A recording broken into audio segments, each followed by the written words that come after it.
বাগানের গাছগুলিকে ভালো রাখা একজন সফল বাগানের চিন্তা, চেতনা এবং অনুসন্ধান। কিভাবে বাগানের গাছগুলিকে ভালো রাখা যায়, কিভাবে বাগানের গাছগুলিকে ভালো রাখা যায়, তারা সেই বিষয়টা খোঁজ করে। আপনি যদি একজন বাগানি হন কিংবা আপনার বাগান করার পরিকল্পনা থাকে, তাহলে প্রিয় দর্শক, আজকের ভিডিওটা আপনার জন্য। আজকের ভিডিওতে ছাদ বাগানের গাছগুলির জন্য দারুণ একটা রসদ নিয়ে এসেছি। জাস্ট একটু ধৈর্য ধরে শুনতে হবে। দেখুন প্রিয় দর্শক, আমরা যারা ছাদ বাগান করি তারা অধিকাংশ লোক মূল কৃষি সম্পর্কে প্রায় অজ্ঞ। আমরা পরিপূর্ণভাবে জানি না কোন সার দিলে গাছ ভালো থাকে, কখন দিতে হয় আর কতটুকু দিতে হয়।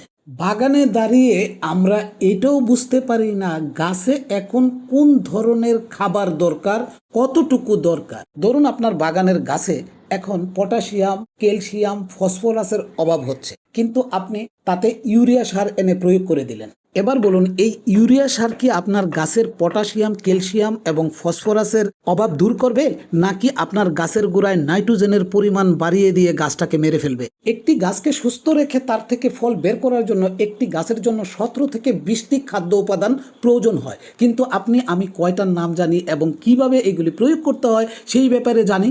এখন এই বিষয়টি আপনার মাথা ব্যথার কারণ হয়ে গেল তো? না প্রিয় দর্শক, একদম মাথা ব্যথা নয়, রঞ্জুবাই তো আছে। প্রিয় দর্শক, আজকের ভিডিওতে আপনার গাছগুলির জন্য এমন একটি রেমেডি নিয়ে এসেছি, আপনার মাথা ব্যথা দূর করে দেবে। এই যে আপনারা আমার হাতে কাঁঠালের উচ্ছিষ্ট অংশগুলি দেখছেন, এইগুলি থেকে আপনি গাছের জন্য একটা ফাইন লিকুইড সার পেয়ে যাবেন।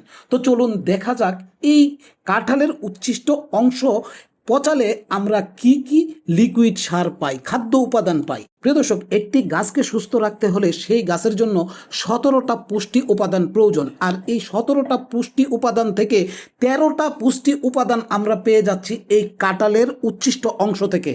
গাছের প্রধান পুষ্টি উপাদান হিসাবে পাচ্ছেন নাইট্রোজেন, ফসফরাস, পটাশিয়াম এবং কার্বন। গৌণ ও অনুখাদ্য হিসাবে পাচ্ছেন calcium, magnesium, sulphur, iron, manganese, zinc, copper এবং বোরন। একটি গাছের জন্য অত্যাবশ্যকীয় 17টি পুষ্টি উপাদানের মধ্যে প্রধান পুষ্টি উপাদান বা মাইক্রোনিউট্রিয়েন্ট মূলত 9টি। 1. প্রাথমিক বা মুখ্য পুষ্টি উপাদান 3টি। 2.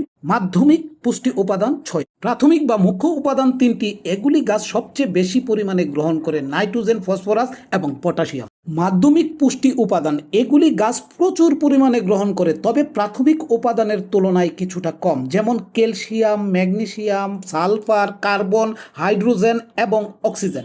অর্থাৎ আপনার কাঁঠাল ফলের উচ্ছিষ্ট অংশ থেকে সংগ্রহ করা উপাদানগুলির তালিকায় carbon, nitrogen, phosphorus, potassium, calcium, magnesium এবং সালফার, এই 7টি উপাদান উপস্থিতি নিশ্চিত হয়েছে, যা আপনার গাছের মাইক্রোনিউট্রিয়েন্টের বড় একটি অংশ পূরণ করে। বাকি কার্বন, হাইড্রোজেন ও অক্সিজেন গাছ সাধারণত বাতাস ও পানি থেকে প্রাকৃতিকভাবে গ্রহণ করে। কাঁঠালের উচ্ছিষ্ট অংশ তো আপনি পচিয়ে একটা লিকুইড সার তৈরি করলেন, কিন্তু এই সারটা আপনি কিভাবে ব্যবহার করবেন এই বিষয়টা নিয়ে কথা বলবো। প্রিয় দর্শক, এই ড্রামে আমি তরকারি ও ফলমূলের খোসা, পেঁয়াজের খোসা, বাগানের আগাছা এবং গাছের বাড়তি লতাপাতাগুলি জমা রাখি।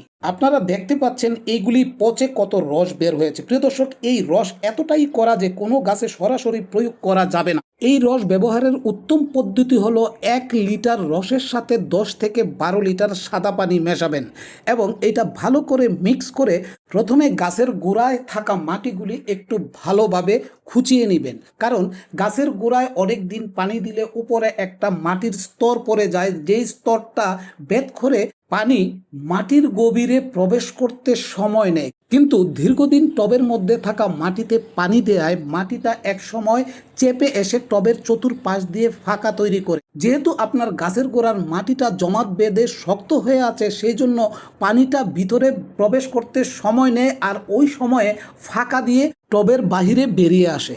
আর আপনি যদি মাটিটা খুঁচিয়ে দেন তাহলে কিন্তু সেই সময়টা লাগবে না, সাথে সাথে মাটি পানিটা শোষণ করে নেবেন। তারপর প্রিয় দর্শক, আপনারা দেখতে পাচ্ছেন আমি কিভাবে ঘুরিয়ে ঘুরিয়ে চারপাশ দিয়ে পানিটা দিয়ে মাটিটাকে ভিজিয়ে দিচ্ছি। টবের আকার অনুসারে আপনি 1 লিটার থেকে 1.25 লিটার পানি একটি টবের মধ্যে ঢেলে দিবেন। তো প্রিয় দর্শক, আমি আশা করি আজকের ভিডিও যারা দেখেছেন, যাদের বাগানের সমস্যা আছে, তাদের বাগানের অনেক সমস্যার সমাধান হয়ে যাবে। তো প্রিয় দর্শক, আজকের ভিডিওটা আমি এখানেই শেষ করব। দ্রুতই ফিরব নতুন কোনো ভিডিও নিয়ে। যদি আজকের ভিডিওর আলোচনার আলোকে আপনার আরও কিছু জানার আগ্রহ থাকে, তবে অবশ্যই আপনারা কমেন্ট বক্সে লিখে জানাতে পারেন। তো প্রিয় দর্শক, আজকের ভিডিওটা এ পর্যন্তই। ছাদ বাগানের গাছের যত্ন সম্পর্কে নতুন নতুন আপডেট পেতে আপনারা আমার চ্যানেলটা সাবস্ক্রাইব করে রাখতে পারেন, আবার আমাকে খুঁজেও নিতে পারেন। তো প্রিয় দর্শক, আগামী ভিডিওর আগাম আমন্ত্রণ জানিয়ে আজকের ভিডিও থেকে বিদায় নিচ্ছি। আপনারা ভালো থাকুন, সুস্থ থাকুন আর নিরাপদে পথ চলুন। আল্লাহ হাফেজ।